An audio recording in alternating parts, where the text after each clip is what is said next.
اهلين بولاد حماي. يا صباح الخيرات. شرفوا. انت شرف معنا صهري. خير معتز، شو في؟ ابنك الصغير صايبته حمى من امبارح، قلنا يا حالنا نجي انا وعصام نخبرك ايش كان حابب تشوفه ولا لا؟ معتز شو عم تحكي؟ سليم صايبته حمى؟ ايه مثل ما عم اقول لك، ويا بتلحقوا يا ما بتلحقوا. بدي البس واجي معكم. يا اوام اوام.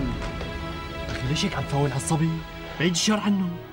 ألف مرة، بس شو كان بدك يعني يقول له حتى يرضى يروح معي؟ شو كان بدك يعني يقول له؟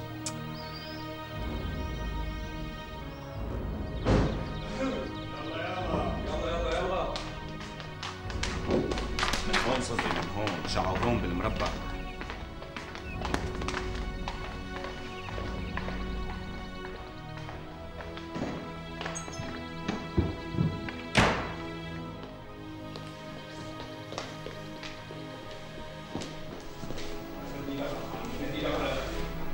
انت عم تمد ايدك على اختك رجال ورجيك على ورجيك على الناس والناس سالتك احسن لك عم تغسلك عم تقول لك انت بدك تغسل ايدك.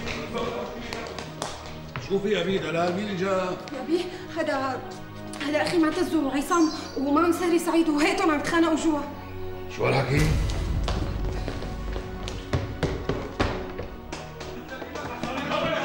معتز؟ عصام! افتحوا نشوف!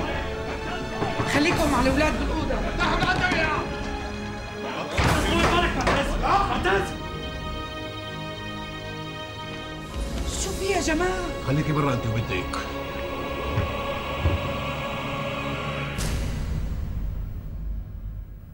شو هدول؟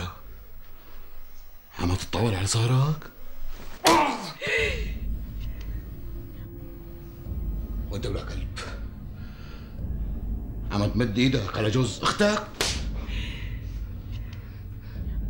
يا ابي انا ما دخلني. خلاص طالع برا انت وياه، هلا حسابكم بعدين. يا ابي ما بدك تعرف بالاول شو عامل هالصهر؟ عم يضرب اختي ليل نهار، عم يكعيتك عايه هي والاولاد. يا ابي ما تصدق معتز، هذا جوزي ما عم يضربني، هذا ابن عمي سيدي وتاج راسي. لا عم يضربك وعم يضرب الاولاد كمان، ومن يومين بعدت الحلاقه ليجيب لهم اكل. مو انت هيك قلتي لي؟ انا يا مو ليش هيك عم تحكي يا مو؟ ليش هيك؟ خلصنا بقى سعاد، انت لا تتدخلي باللي مالك فيه. خدي بنتك وروحي سوي لنا فنجان قهوه انا وصغري. يلا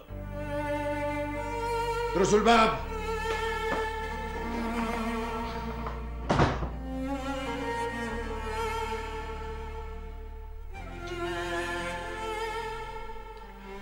عمي انا لا تحكي شي يا عمي، شو ما انا حكيت حبيبك وحقك علينا. اعتبر كل شي صار هون غلطة ولد صغير وطايش. حقك عندي صغيري وزرع تاني. أو ضلال.